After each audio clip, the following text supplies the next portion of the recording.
কোমরে ব্যথা হলে কি কিডনির সমস্যা? অনেকে কিন্তু তাই মনে করেন।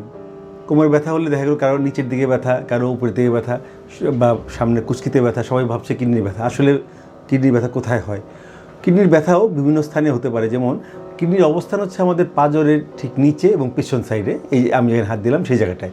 তো এখানে কিডনি থাকে এবং মূত্র নালীগুলো নিচ দিয়ে চলে যায়, এখান দিয়ে যায়, তারপরে মূত্রথলি।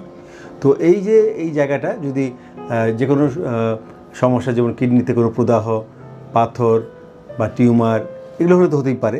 আবার যদি হাড়ের কোনো সমস্যা হয়, যেমন অস্টিওআর্থ্রাইটিস, অস্টিওপোরোসিস, কোনো ইনফেকশন, অস্টিওমাইলাইটিস, এগুলো হলেও কিন্তু এরকম ব্যথা হতে পারে।